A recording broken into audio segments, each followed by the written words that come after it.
40-20. So the grand final, the men's grand final, the teal stroke turquoise Super League grand final is Wigan versus Hull KR like last year. Yep. Without JWH, as we sit. Speaking of Paul, Bevan French, one of the all-time greats, or a really outstanding player in a time of lower quality? Is it somewhere in the middle?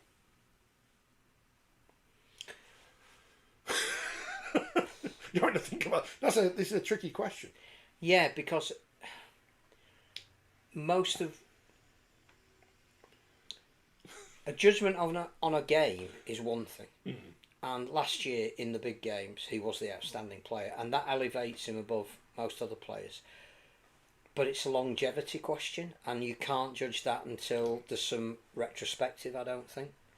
Then with some of your retrospective becomes a little bit of nostalgia, so you don't remember that players that you think were brilliant actually might not have been brilliant for the entire time that they were there. You also have to look at the amount of time that people are there, because I've heard it said that, you know, the best overseas player was Jamie Lyon, but he wasn't here for that long. So is Bevan French better than Jamie Lyon because Bevan French has done it for longer? You can only be as good as the competition that you're in allows you to be, and you can't compare eras because rules are different and salary cap and all that kind of thing. Bevan French, when he plays, is a step above most of what we see. What I'm really hoping to see on Saturday night, apart from Alessandra obviously, And the Pigeon Detectives. is who? I've got all their song. Both of them. Is I want Mikey Lewis to have a really, really top game on the biggest stage, because I think it's going to be nights like Saturday night with 70,000 people there that will determine the reputation of players. Yeah, you have to do it on a big stage. French has done it, so I think even having that debate about him is valuable, because he's making us look at him as one of the greats, or evaluating him. I want the bulk of the people that are on that pitch to be saying to, I want Junior December to say, how can you leave me out of the England starting line? Well, this is the question I was going to ask now. So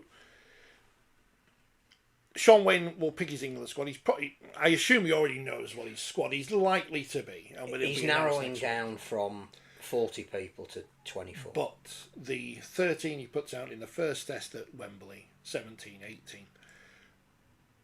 Do you think that how Mikey Lewis plays in a second successive grand final will give him more of a read on how he would cope in 100%. A game against Australia? I think when you look at the likes of Reece Walsh, we're now looking forward to him coming over because of what he's done. Like, I want to be looking forward to Mikey Lewis taking on the Aussies, because I think he can stand up to whoever he's facing. And Cameron Munster against Mikey Lewis is going to be the. So I think Mikey needs to really put in a big one. I think the interesting thing for Hull KR, and I know there'll be a bit of ducks and drakes, is whether they bring back Michael McAlorum, because some people you ask say he's definitely not going to be fit. It's making Wigan think that he is going to be fit, and if he was fit, we might want to play him because he had such an influence even in the Challenge Cup final. Even though, he only played for a short amount of time, but it's what he brings to the rest of the team. Does that unbalance them with where they are at the moment? I don't know. Or does it mean that Jez Litton, who is another one who you would hope might be in contention for the England squad, if not the England 17, does he then drop to the bench? And I just think it's fascinating. Is Tom Davies going to put down a marker to be an England winger against Liam Marshall, who clearly has been in the dream team this year? I think it's going to be relatively low scoring again. I hope it's going to be close, because even last year you got the feeling that there was a bit of an arm's length mentality about Wigan. That Hull KR didn't look like they were going to score. I don't know if Elliot Minchella is in Sean Wayne's thoughts, but again, I'd love to think that he's going to put in a real captain's performance. But I think you can make a case for both teams, which is great. And the case for Hull KR is they want to right the wrongs of last year, and that whilst the the Challenge Cup and the League Leaders Shield are a measure of their improvement. They need to win on the biggest stage. I think for Wigan, it's the fact that they've won 4 trophies last year. Through no fault of their own, they'd only be defending 3. But this 80 minutes is the only chance of them winning a trophy, and I suspect that that's a huge motivation for them. So, lots of great narratives, lots of great individuals on both sides.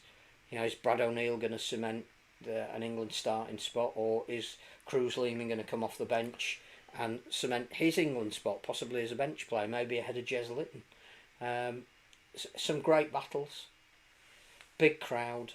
I don't think it's going to rain. I think it's going to be dry and not as cold as it has been on some. That's very young grand finally, isn't it? And I just hope that we hit the 70,000 mark. It's an international football weekend. We will get a lot of publicity. It's on both 5 Live and TalkSport. So again, just hope it's a great game. Yeah, I mean, hopefully it will be.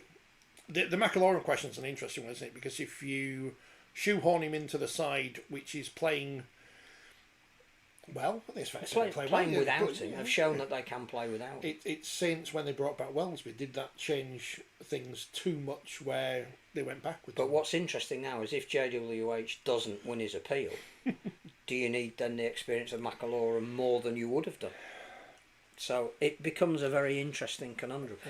If he plays well, Sean Wayne might pick him for the Ashes. McIlaurin off the bench, can he make an impact off the bench, or is he a starting player? I think it's very hard to get into the tempo and rhythm and speed of a game as an older player off the bench. I think you need to start and try and set that tempo and rhythm. We're going to win anyway. I said this to someone yesterday. Whatever sport it is, and I can give you examples, and I know they won at Wembley, but this is as much as they may not believe it, this is the championship decider. This is the one where they can stick another star on their shirt or whatever they want to do. Yeah. Until you win this one, I don't have the faith to think you will win it, which is odd. Because in 2017, I thought Castleford would beat Leeds, and then it all fell apart. And Leeds obviously proved that point magnificently. But Wigan know how to win big games, and they know how to win the biggest of games. But and this is the biggest of games. will not be complete unless they do the same. And like York, this might just be their time. Like York, they had that 20-game winning streak or whatever, but when it came down to the one that mattered, they didn't win. And this is the one that everything will be. But even, York women finally turn round this. They can't win big games to win the grand final 2 seasons running. There comes a point where Hull KR do win it, do put a new name on the trophy. I'm not saying they won't win. I'm not saying they can't win, but I'll still tip Wigan just because. I think that's the chat we've just had, which people may or may not agree with. I think that's why it's an intriguing 80 minutes or possibly 90. Because again, we're going into a game where we're not sure who's going to win. No. At Wembley, we thought we did, and we were possibly wrong until we weren't. Here, like yesterday, Hull KR probably need to establish a lead, because I think Wigan are the best team at preserving one. And again, the danger is that you start playing the occasion and the clock if you go behind, and you do uncharacteristic things. You've got to do what Brisbane did. You've got to believe, and you've not got to get. You've not got to be pushed too far away from what you know works if it isn't going your way, because you know that at some point it isn't going to be going your way. If you can get there, get there. If you can't get there, watch it. If you can't watch it, listen to it. And we'll talk about it next week, because we've got to prepare now to pronounce Mark Nawaqanatawazi. It's not that difficult a name to pronounce. It's like Sri Lankan cricketers. It's just a lot of syllables. They're all in the right place. And they're all easy to say. It's just a matter of working out how to say it. So that's going to be all right.